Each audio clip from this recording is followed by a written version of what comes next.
Hello again.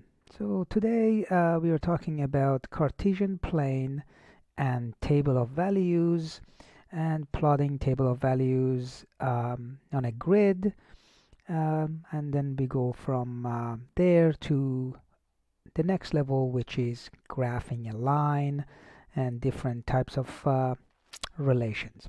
First, what is a Cartesian plane or Cartesian coordinate system? That's a system that is used to describe right here the position of points in the plane, and in this case we have a xy plane. We have a grid here, and the horizontal axis x is the horizontal axis, and y is the vertical.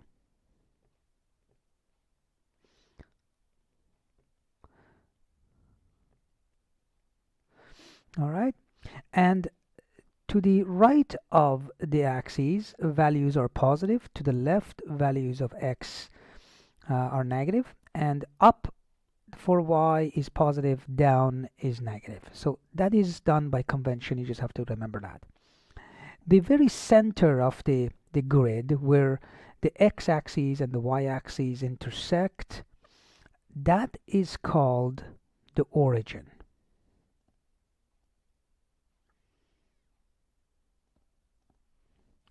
Okay, and each coordinates, each point, so if I choose any random point that is on the plane, that point has a specific address, or what we say, coordinates. And the coordinate starts with the x value first, which is the horizontal, the value that starts with the horizontal number, and then it comes after that the vertical value. That means the y. So this coordinate right here, let's say coordinate A, point A, we start with the x value, which is, we're going to go from 0, we're going to count 1, 2, 3.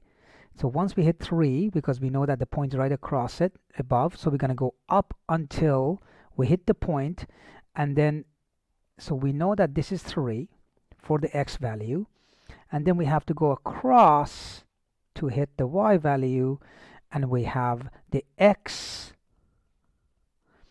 and the y coordinate for that point, and the way we show it on the graph is exactly that, 3, 3.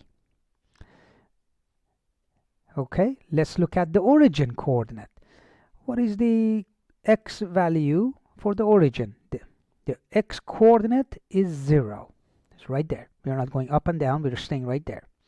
The y coordinate is also 0 because we are not going anywhere. That's also 0. So it turns out that the origin is always 0, 0. So you always have to start with the x value first, then the y value. So the horizontal value first, then the vertical value, and that gives you the position. So the position of the point. And it's universal. It doesn't matter what language you use, it doesn't matter where you are in the world. If you're given xy coordinate, anybody will know where that is. All right, so let's go through a couple of examples. Let's plot coordinates 1, 5. So where is 1, 5? Let's do 1, 5 first. We go to the grid, 1, you go up, so we start with at 0. We're going to start with the x value, so we're going to go to 1 first because it's telling us that it's 1 right here. So we're going to start with that,